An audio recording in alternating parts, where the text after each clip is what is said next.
I'm Zainab Badawi, and I am chair of the Royal African Society, and it is my great pleasure to be presiding over this really extremely significant and, I'm sure, interesting and enlightening occasion. So it is a book launch, of course, for President Obasanjo's latest offering. It's a trilogy. And as befitting a man who has accomplished so much in his life, 3 volumes, very, very long. My Watch, the first one covers his early childhood, the middle one covers his time in office, and the third one is his legacy. And it is befitting that they should be so long, because really President Obasanjo has done more in one life than many people would do. You know, he's done more, what do I want to say? He's done more in his life than most people would do in the equivalent of 3 lives. He's been a soldier in the Biafran War. He's been head of the armed forces in Nigeria. Of course, he headed a military government. He has been a president from 1999 until 2007. He's been a political detainee in prison, of course. Released in 1995, he was in prison under General Sani Abacha, and he's also been a real member of the kind of African elders on the continent, you know, the troubleshooters. He's done a lot with where I was born, the Sudan, before the 2 Sudans broke up. He, of course, even as a young man, served in that UN peacekeeping mission in the DRC in the Congo, as it was then. So really, he's a man of tremendous breadth of experience. And of course, Mr. President, you have really stirred things up with your comments in Nairobi, backing somebody. This is not a man who really shirks or shies away from saying what he thinks. So, of course, I'm sure this is one thing you're all going to be developing with him, and obviously Richard Dowden will too, as to why he has decided now to back General Buhari in the elections, a man actually who stood against you in one of the elections, and he did, didn't he? Yeah. Is it 1 or 2? 3. Well, he ran for president 3 times, and on one of those occasions it was against you. And then, of course, the current president, Goodluck Jonathan, was your protege, whom you backed very much to become vice president and to take over from Yar'Adua. So now you've switched sides, and no doubt you're going to be explaining to us why you have.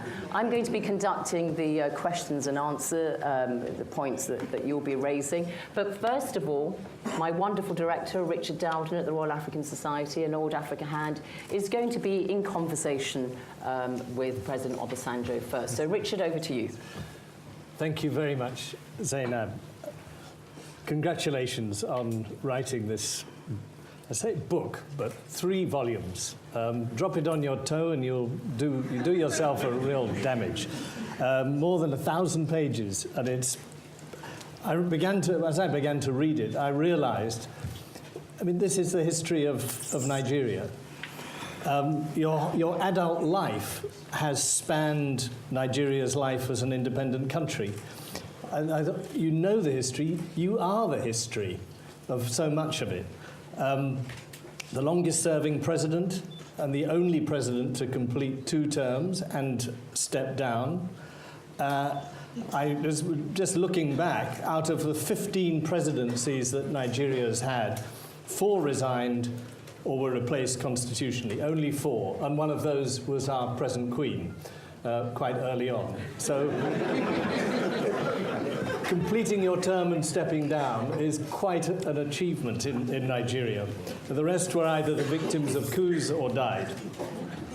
So I want to ask you, what forged you? What made you who you are? I get the impression, reading your book, of very strong, very strict, very determined parents, very strong sense of religion, of right and wrong.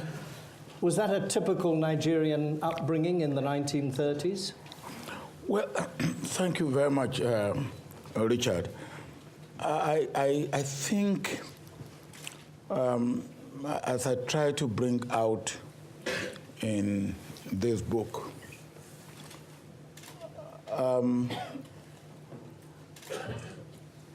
I was born by illiterate parents.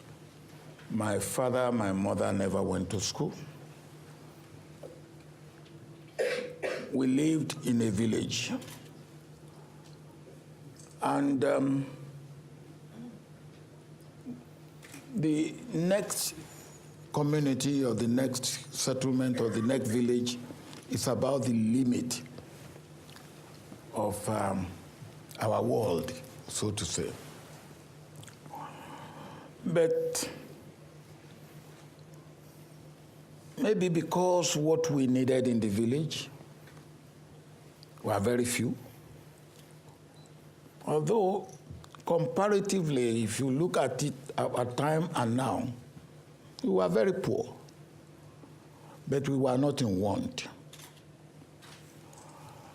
And our parents gave us the best within the limit of their resources. The best within the limit of their resources. And if you read my early life, my mother never indulged me or indulged my sister who came after me, but she loved us and she showed love. My father never indulged me, except I love to eat with my father. Because if there are 4 pieces of meat in the plate, my father will make sure that I eat 2. With my mother, if there are 4 pieces of meat in the plate, she will give me half. And that half, I must not eat. I must hold it tight in my left hand, and I must not eat it until I finish eating the food. Otherwise, I will be regarded as greedy. And I will be punished for it. And then, of course, we had a Baptist church in our village. And the Baptists are more or less Puritans, more or less. They don't drink alcohol, or they are not supposed to drink alcohol.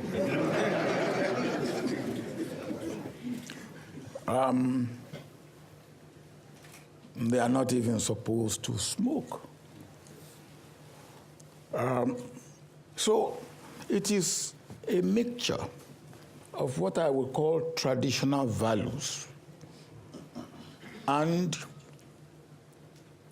the culture of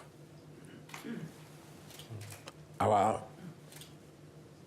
place and our time, and that mixed rightly, I believe, with religious upbringing that made my early life. I get a very strong sense of that the Baptist church and the local chiefs and the traditional power structure. I don't think you even mentioned it, and I didn't get any sense of a British rule there at all.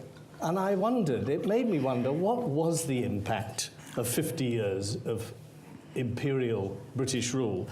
I mean, apart from its shape and English becoming the language of communication, would Nigeria be any different at all if it had never been taken over by Britain? Is it so much itself that that colonial impact was almost nil in Nigeria?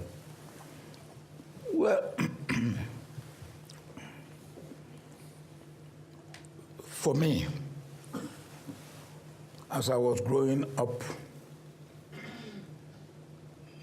the British rule in Nigeria did not really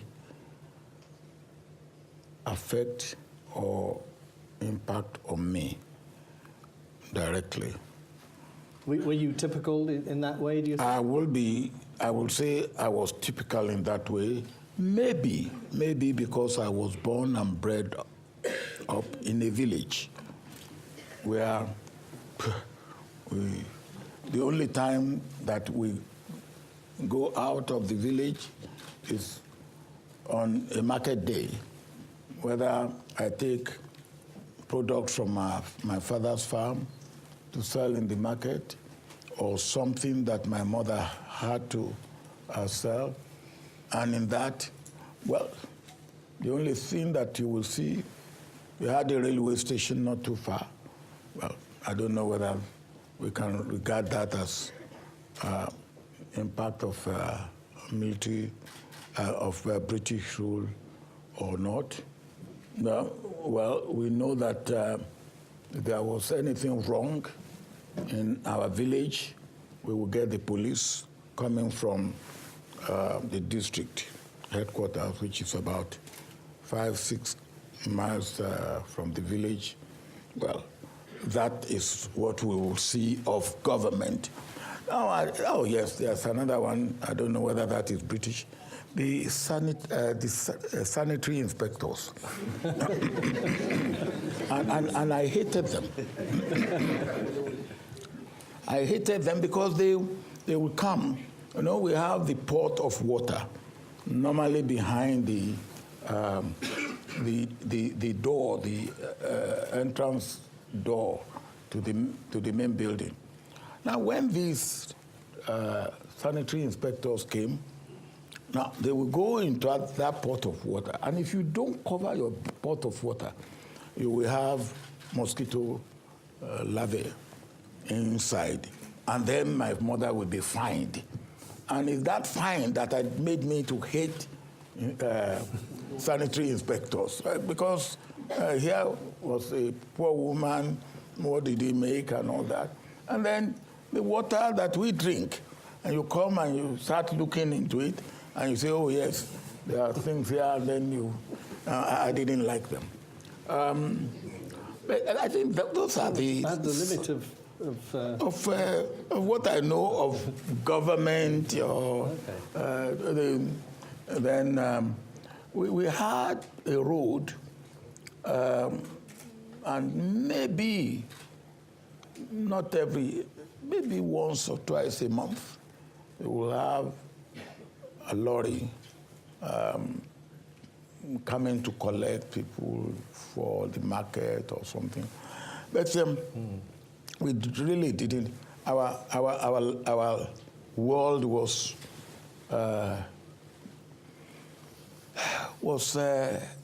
encapsulated within the walls of rurality. Should I put it that way? There's nothing we wanted in the city. We have our water. We went to work. The families are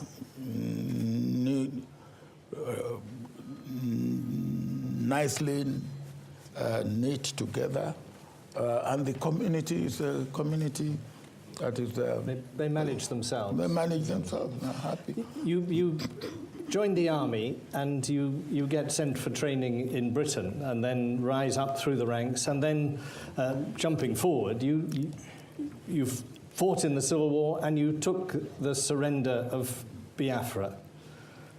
Could that war have been avoided? And would it have been better if Biafra had split away? What would Nigeria look like if they'd won their independence from Nigeria? Richard, those are, we can only speculate about what it would have been if Biafra broke away permanently. But for me, as a Nigerian, I'm very happy. I was very happy, and I'm very happy today, and I will be very happy until I die that Biafra did not break away permanently. As I always say to Nigerians, I believe that all of us in Nigeria, we are better off because Nigeria remained a united, viable country. I say this to those, because there are still those who believe that Nigerian unity is a mistake. that Lord Lugard made the greatest mistake of his life by bringing the Southern Protectorate and the Northern Protectorate together. I am not one of those who felt that way. I feel that God doesn't make a mistake.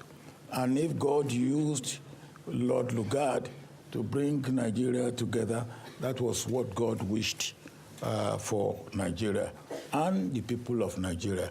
And it meant this, that we as Nigerians have responsibility for ourselves. But we must realize that we also have responsibility beyond ourselves by virtue of the fact that Nigeria is the largest country in Africa, and by virtue of the fact that Nigeria is the largest black race in the world.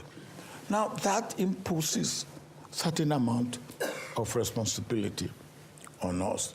And that is one of the reasons why we must constantly remind ourselves as Nigerians that we are not for ourselves alone.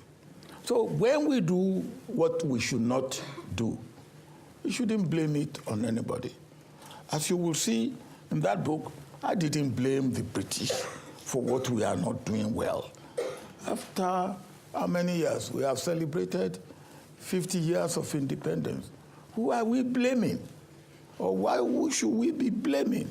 Now, so you ask, will Nigeria have been better off? I don't think so. Maybe if Biafra had gone on between the borders of Nigeria and borders of Biafra, we will have military men permanently manning the borders. Well, we don't have that now. And I remember, and I brought that in the book, when in 98, 99, I was going around campaigning to be elected president of Nigeria. I went to Kano, and one of the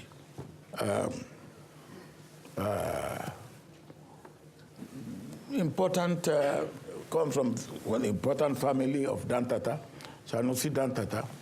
I went to him at about 10 p.m. to solicit his support. And Sanusi Dantata looked at me and said, "Yeah, you want to be president of Nigeria?" I said, "Yes, I've been convinced that I should be."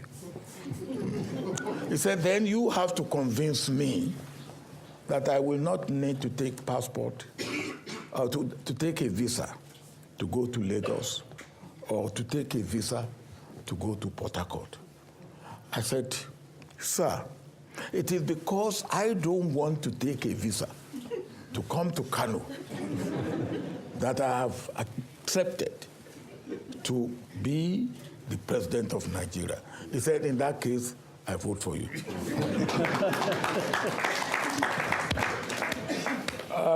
So you said, could the war have been avoided? I believe so. Not on the basis of Aburi Agreement, because Aburi Agreement definitely was not in favor, or was not suitable for a united Nigeria. But maybe if the two military leaders then, Gawan and Emeka Ojukwu, have exercised a little bit of caution, maybe. Neither of them had expressed remorse for what had happened. I was closer to Emeka Ojukwu than I was to Gawan, because Emeka Ojukwu and I served in the 5th Battalion together, and our rooms were next door to each other. And at the end of the war, of course, I know that you have a blow. The first blow was the coup.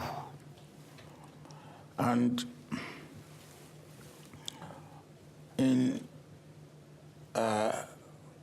law of physics, they say action and reactions are equal and opposite. Now, in human interaction, actions and reactions are opposite, but they are not equal. Now, if you give me a blow and I have opportunity, I will give you 2. Now, if you give me 3, if I have opportunity, I will want to knock you down and stamp on you. Now, so action and reaction in human interaction is opposite. It may be opposite, but it may not be equal. And we had that situation where we had action, the coup of 15th of January 1966, and then reaction, which came in July, and then reaction to reaction, which was the secession, and then reaction to reaction to reaction, which was the Civil War launched. And you can see the escalation of how it goes from one step to another. Now, but I believe we should thank God that it did not lead to permanent division of Nigeria. I'm happy for that. Yeah. And I believe that we must learn the right lessons, as I try to even bring out in my book on the Civil War, and also in this book. Okay. To come up to date, in your book, you're very critical of the 2 previous presidents. President Yar'Adua you describe as, and I quote, tardy, shoddy, selfish, unpatriotic, and reckless.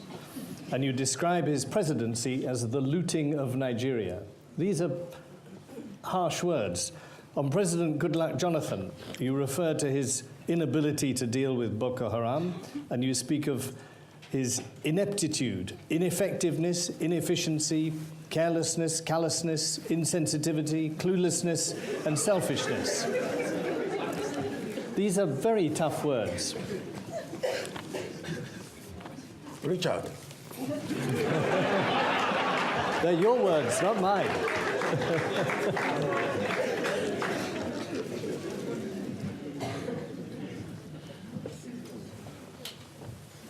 A very bad situation need a strong medicine to deal with it. We normally talk of a disease. When I was growing up in the village, and when you have a disease, you need a strong concoction to deal with it. When you hope and you work, not just for the goodness, but for the greatness of a country, and you have spilled your blood. I was wounded in the Civil War. For that country, and you have been imprisoned unduly for that country, and then you see people frittering away all the goodwill, all that can make that country great and good. And you see, because for me, it's not just an armchair critic. I've gone through it. I know what can be done. I know what is not being done. And I go around the world and they say, well, Nigeria is not at the table. And if Nigeria is not at the table, what does Africa do? I say,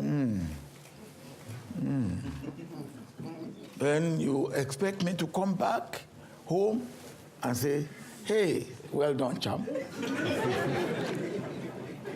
I've gone around the world and they say, while you are on watch, during your watch for Nigeria, Nigeria is not at the table and you are doing well. Of course, that will not be what you will expect me to do. And not only that, these are two people. Take Umaru Yar'Adua. His slogan during his campaign is continuity. I don't expect him to continue everything my administration has done in every detail. But look at what we have done and see what you can continue, and if you cannot continue, why you cannot continue. I always tell people in Nigeria, president before me, people after me, that you have no cause to fail. Because the president of Nigeria can call any Nigerian anywhere in the world for advice, or anybody anywhere in the world for advice, guidance, information, what have you. Let me give you an example. When I took over as president of Nigeria, one of the things I wanted to do is diversify the economy. And I wanted to pay attention, apart from agriculture, I wanted to pay attention to what they call solid mineral. That's minerals other than oil and gas. So I went to a friend of mine in in New York, who's made his fortune from solid mineral. And I said, friend, look, I want you to come to Nigeria. He said, what for? I said, for solid mineral. He said, you are joking. Now, a friend of mine, I'm in government, I'm head of government, and I want him to come. He said, you are joking. I said, what do you mean by I'm joking? He said, look, those of us who sit in New York, or in Frankfurt, or in London, and take decision to invest in solid mineral or whatever, we have more than 50% assurance that our investment will yield something. I said, but we have solid minerals in Nigeria, you will yield something. So wait, where is your law? And we had no law. So where is your regulation? And we had no regulation. He said, where is your survey to give us an idea of what mineral you have and where? And we had nothing like that. So then I turned to him, I said, okay, now, you say I was joking. Now I don't want to joke. I want to be serious. So what do I do? He said, first of all, you must have a law. I said, where do I go? He said, go to the World Bank and tell them this is what you need. They will give you the draft of a law. You can, and that's what I did. I went to the World Bank. I said, no, okay, now I want to pursue investment in solid mineral, and the rest of them. Okay. Nigeria is linked in many people's minds with the word corruption, and it has been a scourge in Nigeria and Africa generally. You appointed Malam Nuhu Ribadu as the anti-corruption guy, and you call him in the book courageous and intrepid, and you say you fully backed him. But a WikiLeaks dated 31st of December 2007 reveals a conversation between Mr. Ribadu and Robin Saunders, who was then the US ambassador to Nigeria. She says that Ribadu told her that, and I quote, "You really knew how to play the game. Although he, that's you, created the Economic and Financial Crimes Commission and understood its importance internationally for him, Ribadu explained that by far, even more than in the Abacha days where he was the sole thief, corruption in Obasanjo's 8 years was far worse because everyone stole. No doubt he did as well.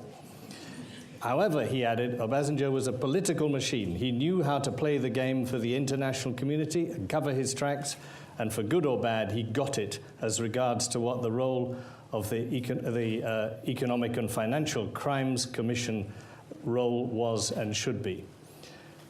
What do you say to that? Have you Who seen said that? This is all right. This is Ambassador Saunders, Robin Saunders. Who said that? Reporting on what Ribadu said about you. I'm surprised nobody's. No, nobody has ever pointed that to me. Oh, okay. But then, but you will also see the report published in my book of what Ribadu, what his total investigation on me. Yeah? Portrayed. Okay. But he doesn't say this. He doesn't. Not at all. But he seemed to have said this to the American ambassador. Well,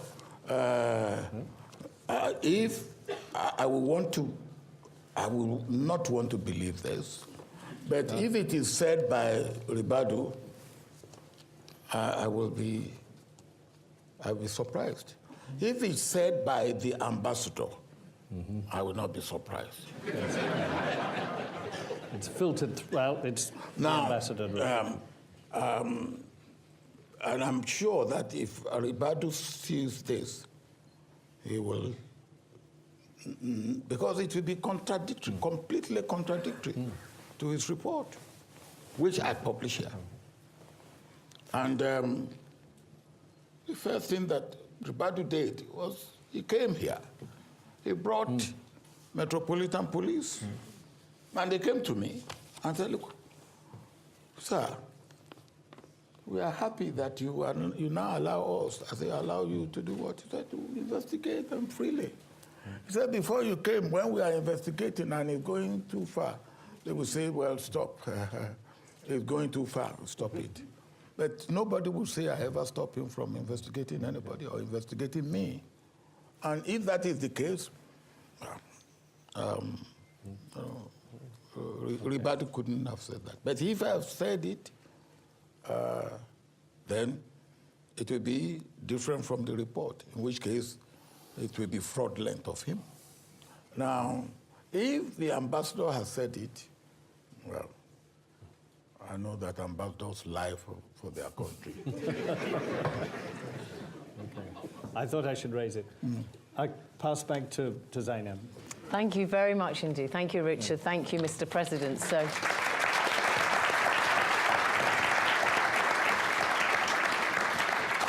So you heard it all there.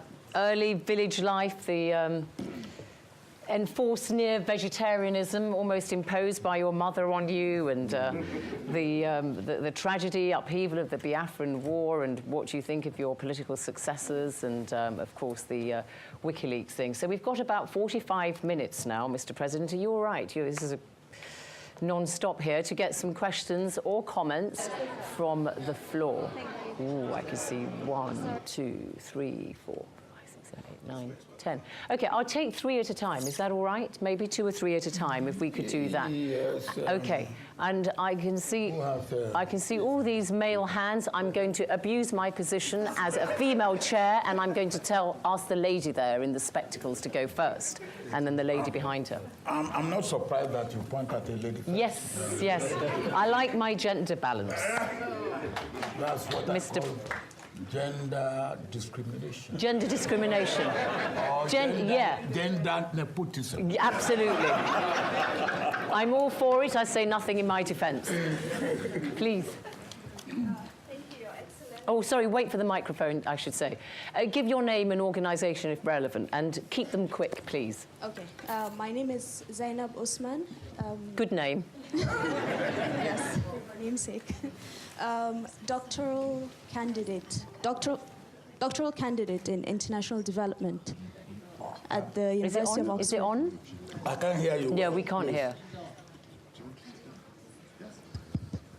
Just hold it close, very close, maybe. Zainab Osman, doctoral candidate in international development at the University of Oxford. Thank you, Your Excellency. It's always a pleasure hearing you speak and your views about Nigeria and a number of current issues. My question is on the continuity of your legacy during your time as president between 1999 and 2007. As you mentioned, it was this legacy was and is something very important to you.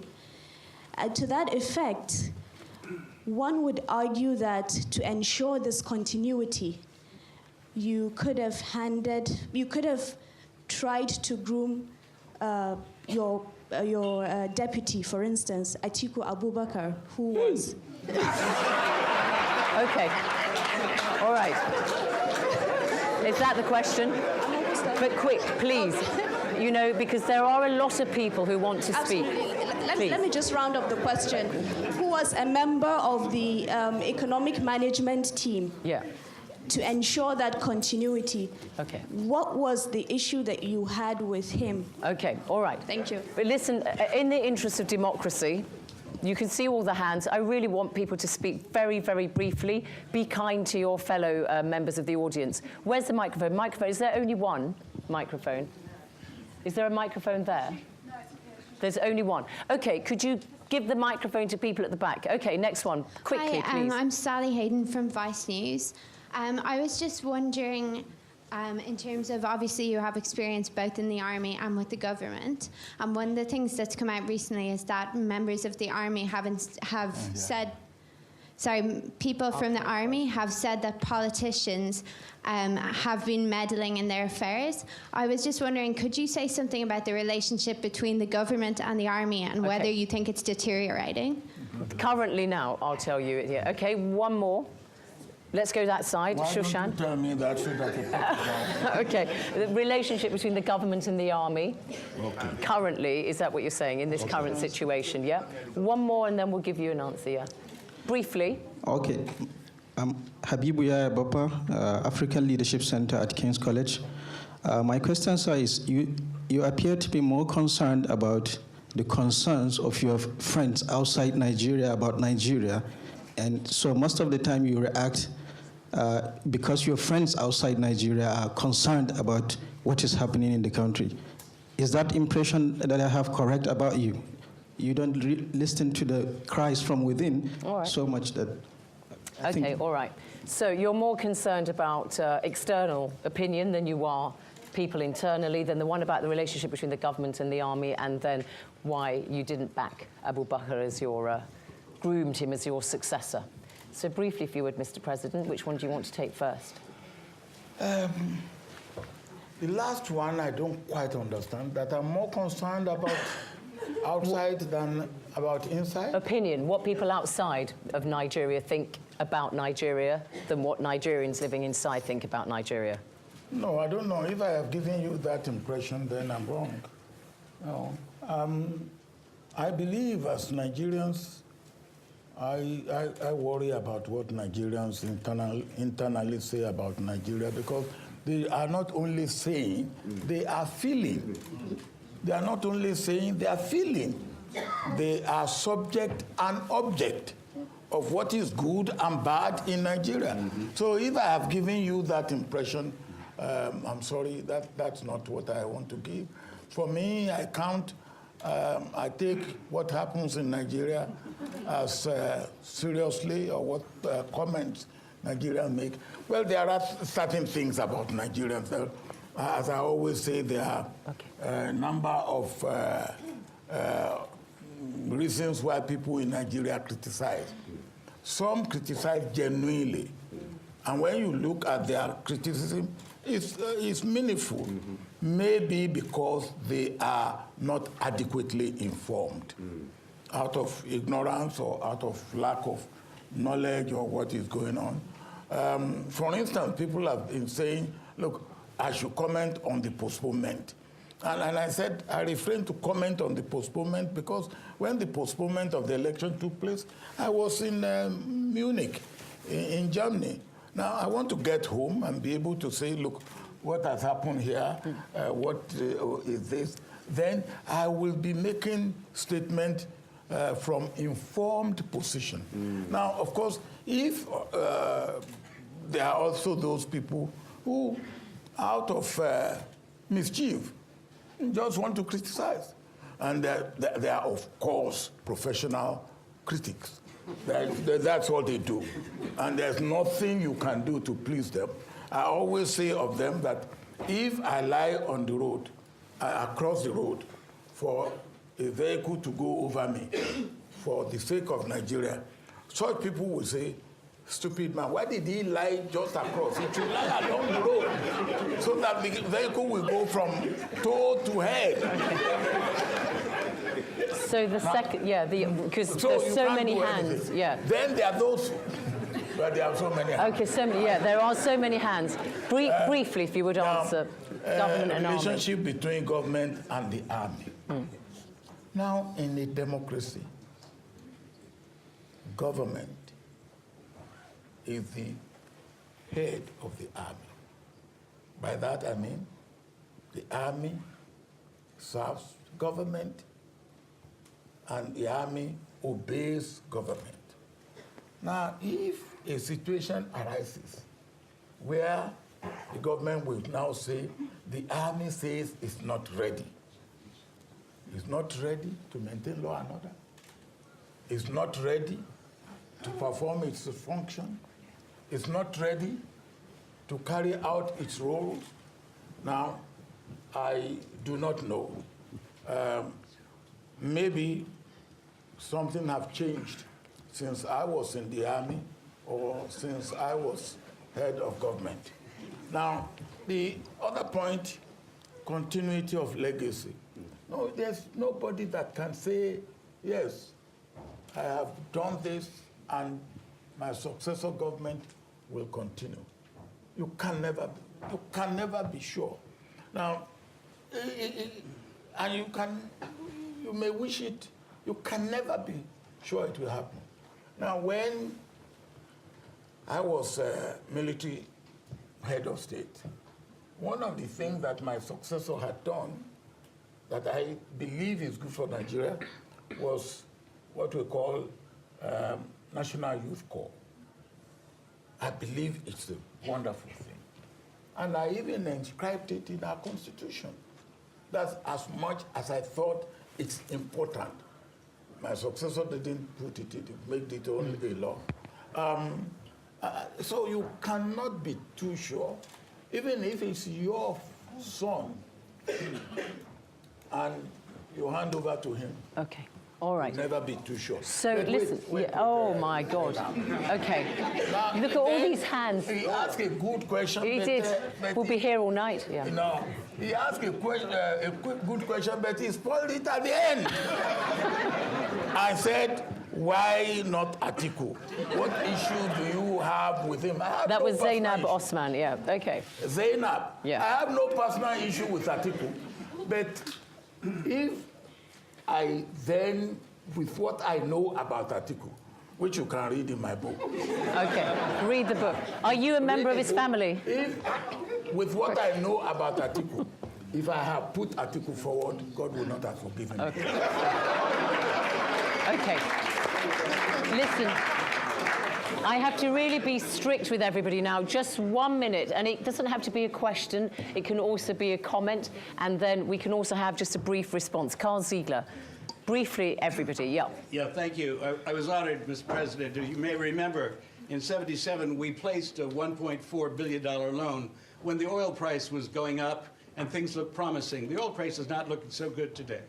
What do you think will be the outcome in terms of the election? And who do you think will win the election? Okay, all right, thank you. Can you hand the microphone? Yeah. Just hand it to anybody so that we keep going. My name is Kamalafe Omotunde from the African-Hungarian Union. Briefly. Yes, my question is, we Nigerians in diaspora, we try to imagine how can we take part in the new government. I don't know who's going to be the next president of Nigeria, but how can we be part of that new development coming to Nigeria? That's my question. Thank you. Okay, who's got the microphone? Yep. Mr. President, it's Look, we're going to get through everybody, I hope. It's Kunle Onobolu. Yeah. Mr. President, you've had the opportunity to see things from a very bird's eye view, having been at the pinnacle of Nigeria. And you've had a lot of experience over the many years to see how Nigeria has changed and developed, has developed. Clearly, for many people, it's retrogressed in a lot of ways, and we're not anywhere near where we should be. If you put on your vision of an understanding and look to the future, what would you say to those of us coming behind? Okay. Is it hope? What would he say? What would you say to us? Say? I mean, how would you see the future of Nigeria going? That's because we've lovely. had too many ups and downs. Promises that look good, and then things going very, very sour. All right, let's take those three then. Who's going to win the election? You could answer that very quickly for us. How the diaspora can be involved in the development of the continent, and then also briefly how you see the future. Yeah. If I can predict who will win the election, then it will not even be right for me to tell it here publicly. That's that then, with that one. Next one, yeah? That I cannot do. Okay. But you talk about loan in 1977, the jumbo loan. Jumbo, right? Yeah. Okay. Which we have repaid.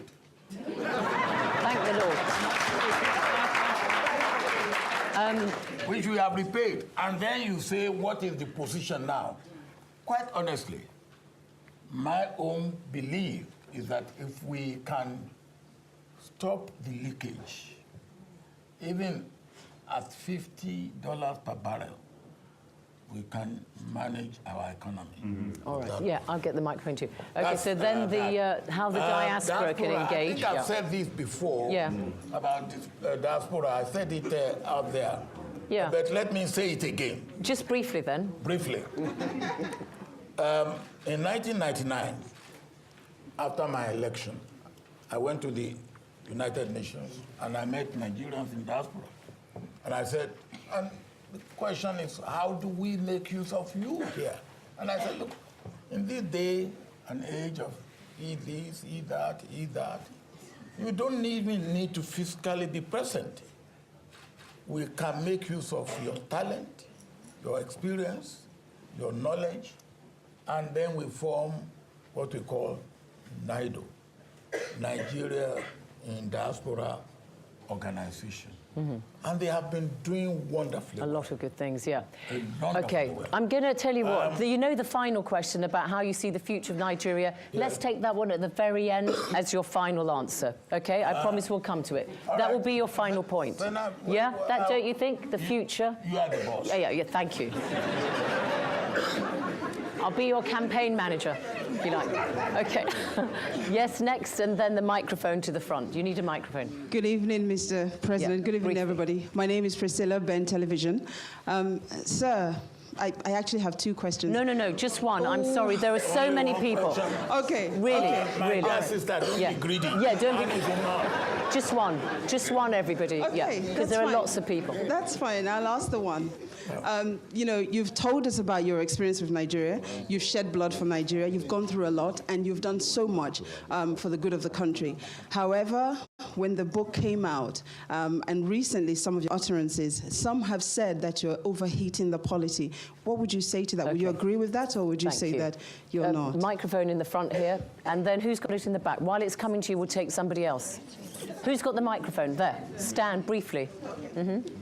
Dr. Olusegun Ajayi, my question is regarding the development of local government in Nigeria. As we know, Nigeria is, by 2050, will become one of the largest economies, but the development is not filtering down to local government. So what did you do? What was your track record when you were president as far as energizing local economies and bringing about sustainable development in local government? And what advice would you give to the new government? Because if we're going to have sustainable development in Nigeria, we've got to invest in developing local government and developing local economies. Do you honestly think he can answer that in a minute or so?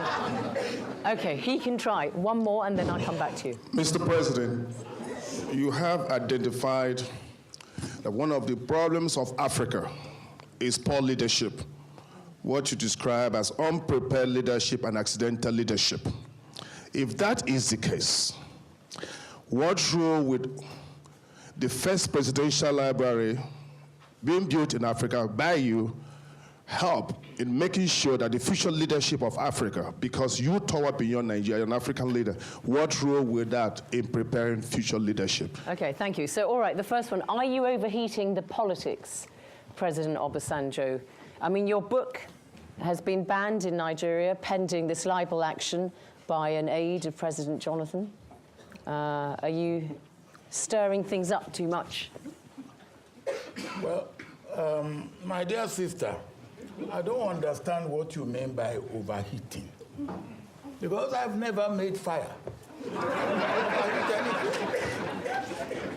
I've never made fire to overheat anything. Do you want to ask a question? But if, look, when things are going bad, and you know that things are going bad, and you cannot speak out, you are an accomplice. And you have no right. You are an accomplice. And what am I afraid of? That I cannot speak my mind. If you prove that I'm wrong, I'll be the first to apologize. Now, somebody said here now that, well, the impression he got with this. I said, well, look, if that is the impression, then that will go from what I have said, I'm wrong. And that's not what is intended. I am sorry. I will be the first. But how can things be going wrong? Look, are you a Nigerian? Oh, God. Okay. I think even where we are today, shouldn't people be talking? Okay. How do you rejuvenate local economies? That's where it's going to happen. Economy. Just like one quick word of advice. You talk about, look, when I was military head of state, one of the things that I did, which endures till today, was to reform local government and make local government a third tier of government. We have federal, state, and local. And the reason for that is for local government to be able to be an engine of development by itself. Now, what happened was we wanted local government to be a government in its own right, have Department of Education, Department of Forestry, Department of Agriculture. But it was so bastardized that local governments really are not worthy. They are not worth what they are supposed to be. So if any day because local government, that is where the government that is nearest to the people. The government where people can say, look, this is my government. You're agreeing with okay. that. All right. Presidential library. Yeah. Encouraging leadership skills. Yeah, my brother who talk about presidential library knows a little bit about it. Tell us what you hope to achieve with your presidential library, just in a couple of sentences. Yeah, okay. Presidential library is one of the things that I put my attention to now. And as he said, it's the first of its kind, really, in Africa, and maybe the first of its kind, seriously, out of the United States of America, where they have developed the culture and the tradition of presidential library. Now, one of the things, or one of the key, or the engine room of our presidential library is what we call Center for Human Security. And the Center for Human Security, as you understand, human security covers a lot. And one of the things that that center is taking care of is leadership. Okay. Did you visit the Bush and Clinton libraries while you were setting yours up? Oh. Actually, the Ralph Applebaum and Associate, who are consultant to Clinton. Oh, you used him? Were recommended by Clinton. Really? I could have done it for you. Some at the back. Just give the microphones in. If everybody asks something very quickly, I can get you in the next 20 minutes, if you're very quick. Thank you. I'm Monica Alabi, and I'm from the health sector.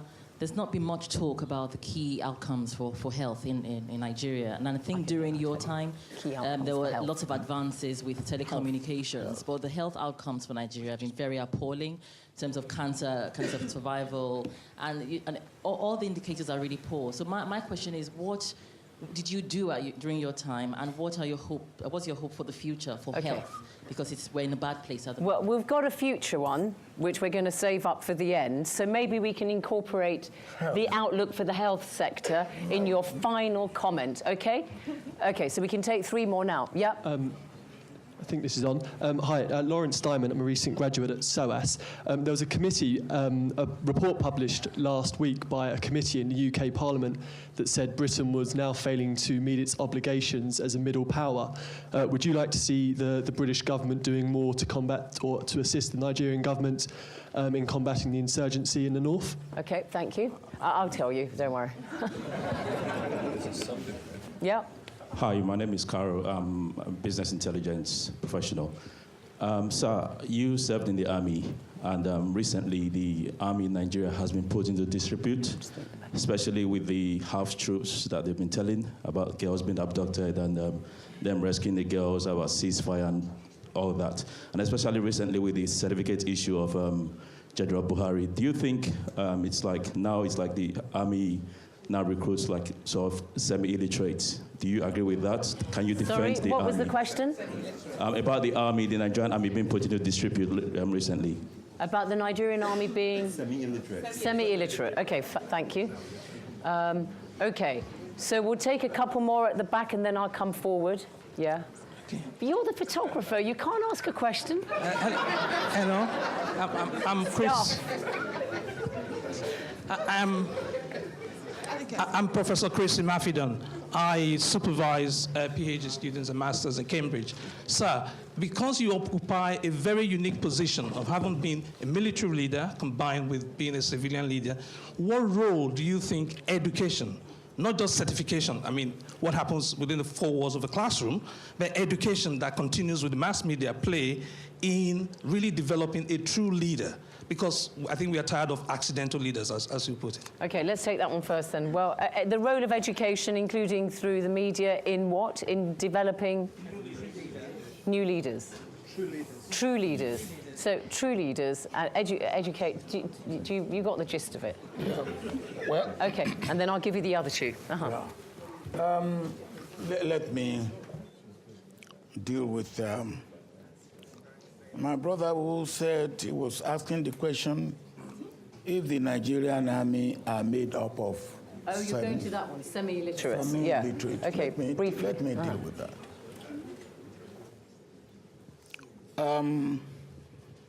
I think I answered the part of that question there. Now,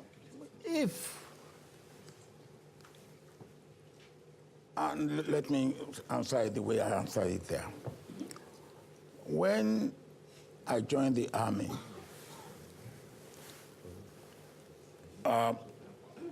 almost in mid-1950s, I needed to have a Cambridge certificate or West African school certificate, whatever, or GCE, in a minimum of 6 subjects to be able to join the army. And I don't know of anybody who was an officer at that time that didn't have similar certificate.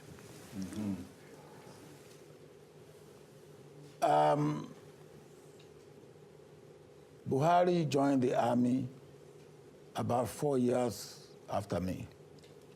And if I needed such a certificate to be admitted into the army, I don't know how he could have avoided such a certificate.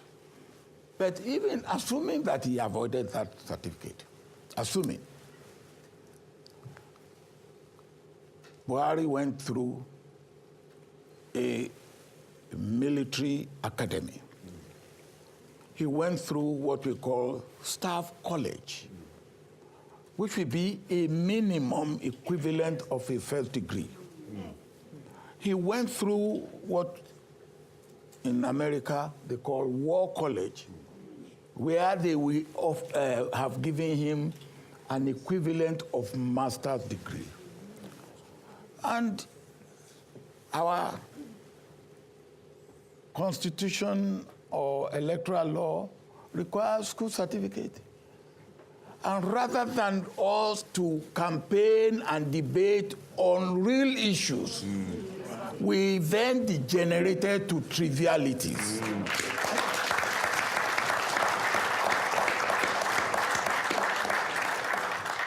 Now, because this is important, they said that somebody said it. We know ourselves. I had a record in my secondary school days and in my university days that no peer of mine has been able to beat. So if you now say I am an illiterate, I am not educated, I will say, read my book. Okay, and then just briefly, you had the question from the young man about whether you want the British government to help Nigeria tackle Boko Haram, and then the one about education and leadership. Now, briefly, I said it earlier. Nigeria fought a civil war for 3 years. And we concluded that war by uniting our country. The slogan was, no victor, no vanquished. And we did it. Within 10 years of that end of that war, Alex Ekweme, who was on the other side, on the Biafra side, became the #2 person after an election in Nigeria. There's no country that has achieved such a feat. No country. That you have a civil war and somebody who raised and who rose against the national integrity. The war ended in 1970. By 1979, Alex Ekweme became the vice president of Nigeria. We did that on our own. The war, the reconciliation, the rebuilding, the rehabilitation, all by ourselves. I think we deserve an applause. Okay. Just the one about the British government, maybe, yeah. Yeah. Briefly. Would you like that's help what from I Britain? mean. Yeah. We don't. You answer that one. We want to remain and then continue to enjoy the relationship between the Nigerian army and the British army. I had my military training here, and I went to the Royal College of Defense Studies here in London for 1 year. I went to Staff College in India. We maintain all this. But you got all that early discipline from your mother, by the sounds of it. She put the soldier into you, didn't she? Mr. President, I'm going to, because we've only got... I know she did. I know she did. She's the one who gave you backbone. So we are very talented at the Royal African Society, but 15 minutes is only 15 minutes. Mr. President, I don't know whether you think this would be useful, which is for you just to take a pause, because you've been speaking a lot, and to just hear what people are saying, even if you don't have time to answer all of the questions. How do you think that sounds to you guys? So you can actually make your question more of a comment, so that Mr. President and his staff can hear the kind of preoccupations that you have. Would that be useful? And I'm sure there's a website if you really feel you want an answer. So on that basis, microphones, just hand the microphones to everybody, and a minute each, and then the last few minutes of Mr. President at the end. If there's something you really want to answer, then do. Let's do it that way, because I don't want to disappoint anybody, because I'm a nice person. Just a very quick statement slash question. Mr. President, we're all very pleased to have you here.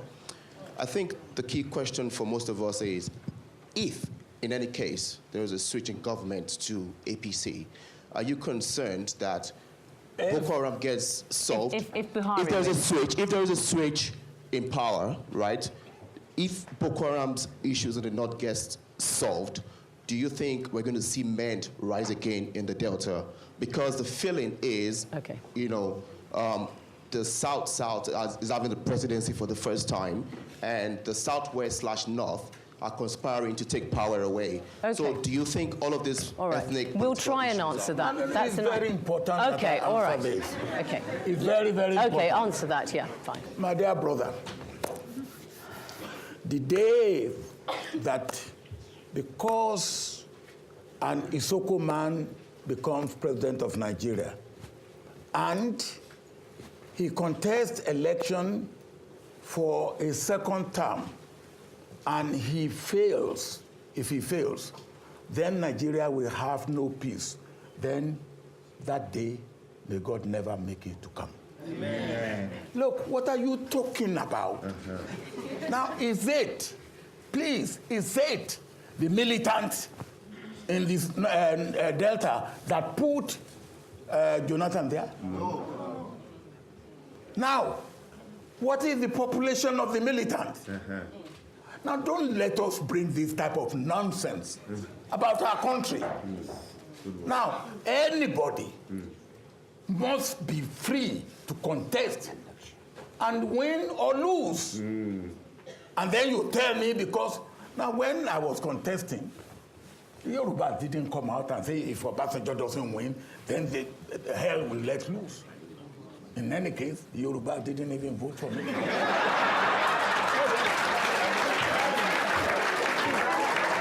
Thank you. Good point. I think, yeah, you made a good point. It's true. Okay. Yeah, just very briefly. Okay, my name is Joy Ukebu. I am here today. I've listened to what you've said, and I'm glad I'm making comments. Briefly. The comment I'm making is that listening to you and what you've said previously in your, I wonder whether you have love for the Nigeria you said you ruled. If so, why do you support Buhari, who in 1983 destroyed what we had that led to the corruption today? I came here in 83 planning to go back to Nigeria, to study and go back to Nigeria. The queue came. And you and Buhari, you've been there before, and you come here today. And we do have young people of Nigeria who can actually rule Nigeria as well. But why do we have to have, the same people ruling us? All right. Don't worry. We'll move. Thank you. Next person. You're all going to speak. Don't worry, because you're not going to get an answer necessarily. My question is very simple. It was reported in the media that you are supporting General Buhari. Now you are in PDP, and you are supporting the candidate of the opposition party. Is that not a serious offense in terms of discipline? All right, thank What's you. Your comments about Put the microphone forward. Your Excellency, who's got one there? I'm just bringing the microphones forward. Yeah. Your Excellency, my name is Prince Adeyemo from Ibadan. Now, I'm speaking as somebody who has been following your career from, well, way back. But from 1998, when the PDP party was formed, I, as a founding member of the party, I've been following your career. And We got that bit. Well, my question quickly, I wanted to go to that question. My question is, according to what you wrote in that book about the failings of the late President Umaru Yar'Adua and the present president, Goodluck Jonathan. Yeah. Now, my question is, what happened to our golden boy, Donald Duke? Why? What happened? Okay, all right. Next. Thank you. Okay. Yeah. Thank you. Thanks for coming here, Mr. President. My name is Bodi Asabi. I'm from the Project Management and Infrastructure Project Management. I've been following you for a while now, Mr. President, and you've been in the Army, and I know how you dealt with the OD situation when there was the militant issue there in the South, when they rose up. And when Boko Haram was rising up, you're also aware that they were also rising up under your leadership, under your watch. If you're the president today, how would you deal with the Boko Haram? Okay, thank you. Allowed to be roaming around, or would Thank you you. settle the issue? Okay. Yeah, I can't take more hands going up. Listen, we've got 10 minutes. Briefly, yeah? You can choose what you want to answer. You take one more and then we finish. We're gonna, I'm just trying to take, I promise this lady, you're gonna burst a blood vessel if I don't give you, okay. Microphone. Okay.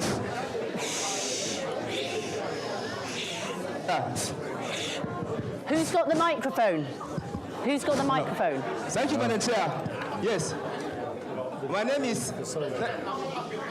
Just a minute, we will come to you. We will come to you. Thank you, Madam Chair. And thank you... I can't, yeah, I can't. Thank you, Mr. President. Yeah. My name is Awal Musarab Sanjari. I'm from Nigeria.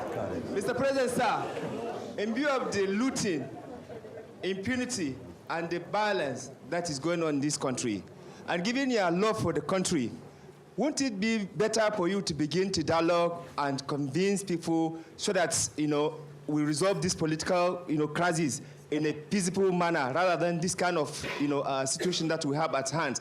What, from the other hand, people are threatening, that if their candidate did not win, they are going to balkanize the country. Then do you think you have still a role to play in terms of resolving this problem amicably? That's good. You have a role to play in resolving. This lady here, because, just say it, please, Mr. President, it's good to listen to you once again. I am glad that you spoke about the leadership library, the presidential library. And in the context of human security that you just spoke about, I'm wondering, with the Chibok girls whom the world seems to have forgotten, and in the context of the international frameworks, particularly responsibility to protect, because as your role, part of your role as an eminent person is to advise the African Union. Within the context of responsibility to protect, the African Union adopted the Ezowini consensus.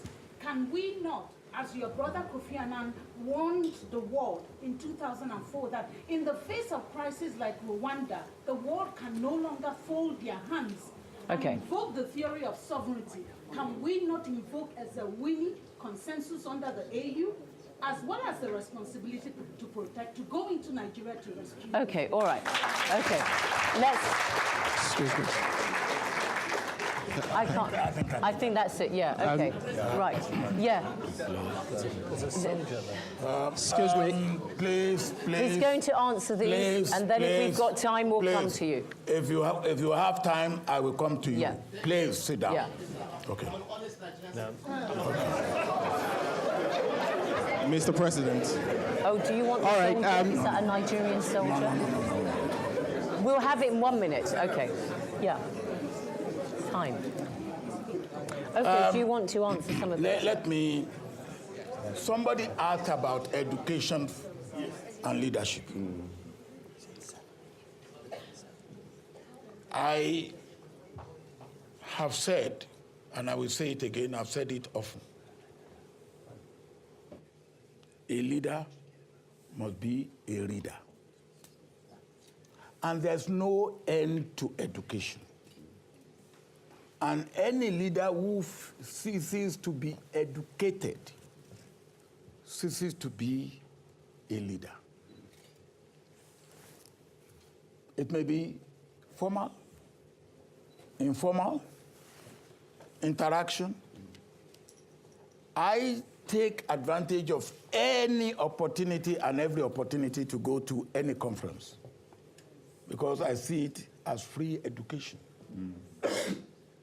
In addition to the fact that I never stop to carry on and go on informal education. There's no substitute for education for a leader, formal and informal. Buhari supporting. Well, whatever you get in the paper and in the press, you please yourself. What I said, and I maintain that, and I will say it again, and I will do it. When the time comes for me to vote, I will consider the track record of all the candidates that are contesting.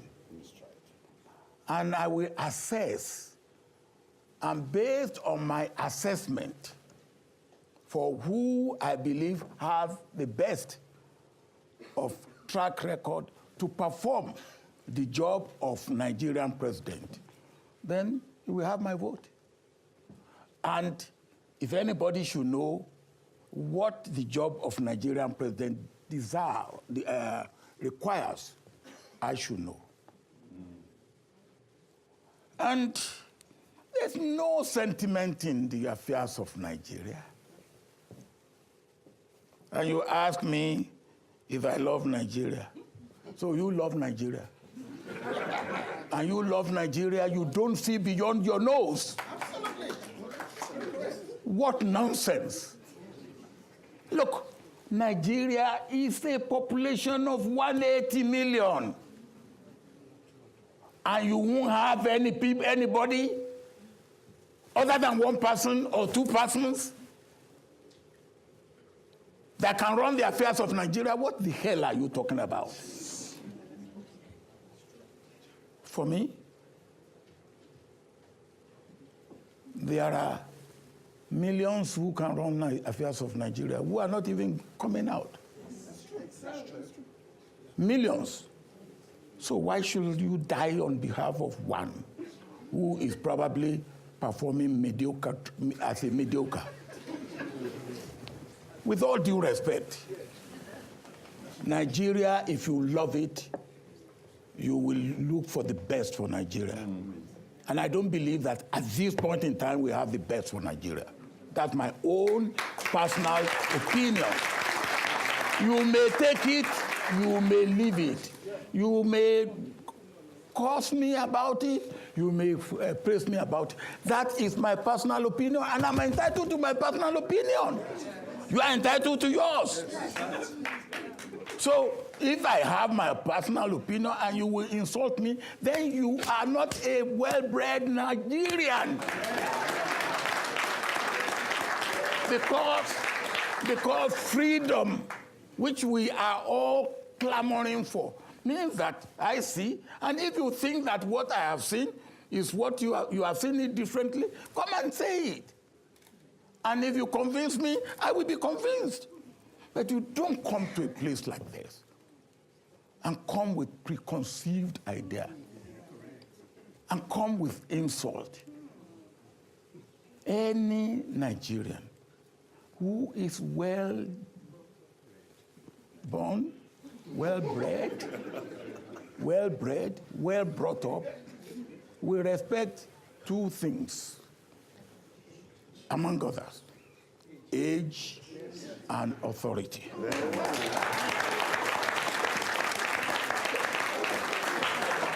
Let me finish before you clap. And I have them both.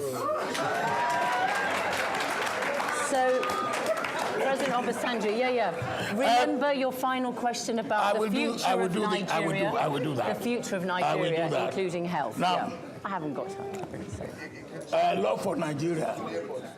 I have said, if you love Nigeria more than I do, good luck to you. And good luck to good luck.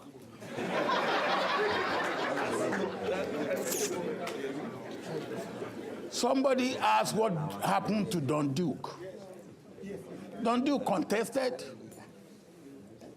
and if you read my book, you will see the process Now, he didn't make it.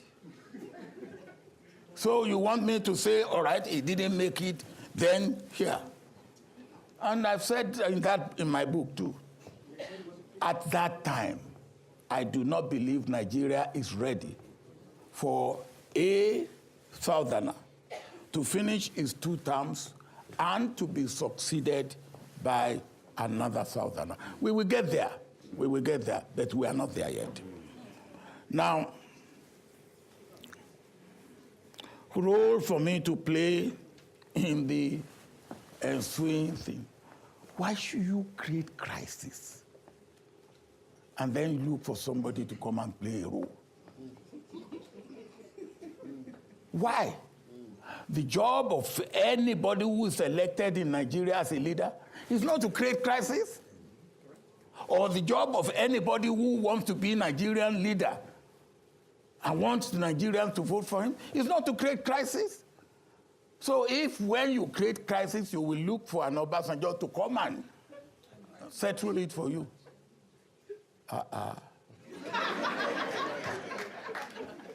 Now,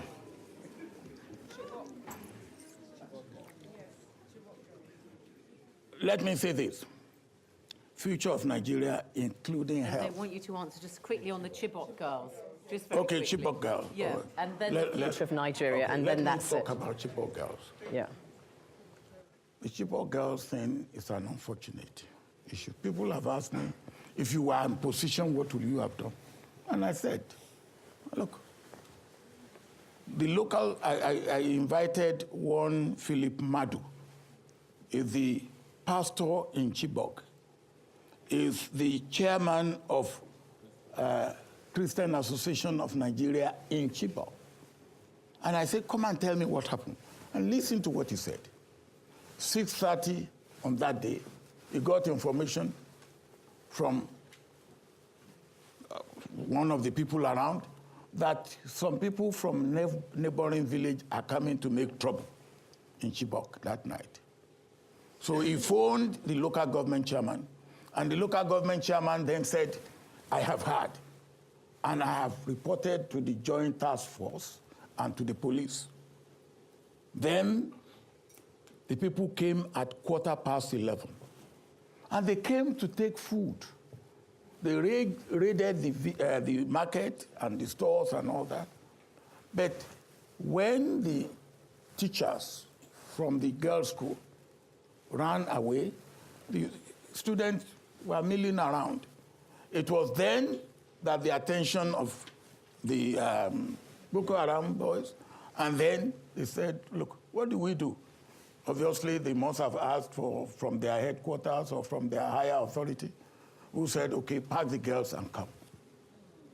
That they were not, it was not their intention originally to carry the girls. Then they were from about midnight till 5 a.m., they were looking for vehicles to carry the girls. If they had come with the intention to carry the girls, they would have come with vehicles. All right. Now, the governor of the state must have had the report by whatever time in the morning. The president of Nigeria must have had the report by whatever time in the morning. No action was taken. In fact, for a long time, and even till today, some people are still doubting if some girls were really abducted. Can that be human? If it was your own children, will you feel that way? And as I said, today is Chibok.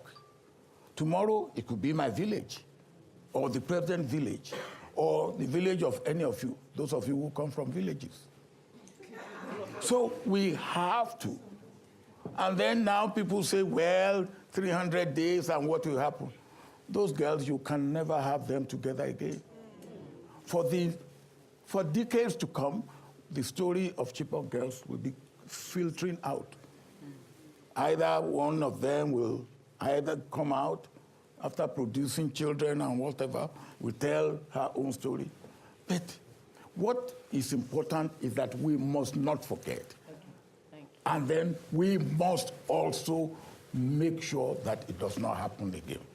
Now, the future of Nigeria. The future of Nigeria to me is very, very rosy.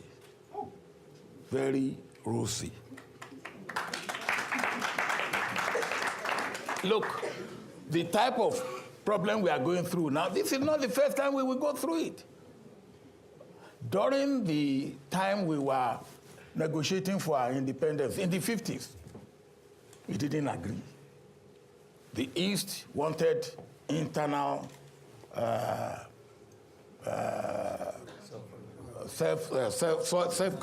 self-rule quickly.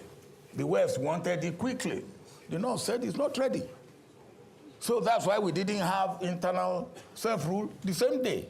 The East had it in 1957, the West had it in 57, the North had it in 59. We went through it. We agreed to have independence for the whole country in 1960, we had it. Then in 1963, census, we had problems. We weathered the storm. In 1964, we have election.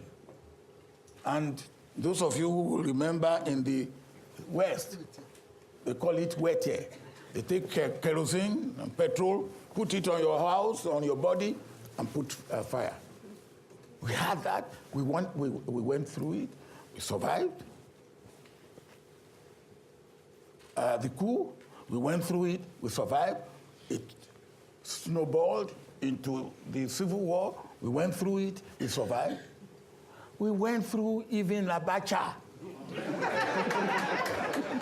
Abacha. Now, the people don't know this, or they have forgotten.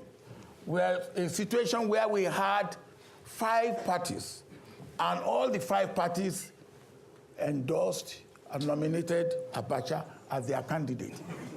So for an election, 5 parties, 1 candidate. Now, after that, we weathered it. As I always said, if anybody had been the one who came to Abacha and took his life, he wouldn't allow the rest of us to rest. You see, I have done it for you. But God did it. God did it. So the outlook is even rosy. This one that we are in, God will do it. Whether you like it or I like it, whether you don't like it or I don't like it, God will do it for Nigeria. Okay. I always say God is a Nigerian.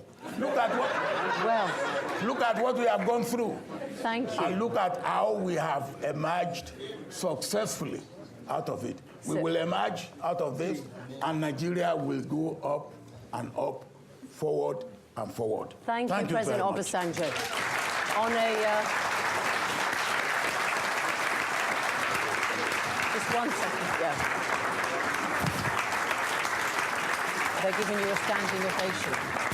So, thank you very much, Mr. President Obasanjo. Apologies to those of you who couldn't ask your questions, but just to say, if you want your answers, you'll find them in the books, in the biographies, so do get those. Thank you very much.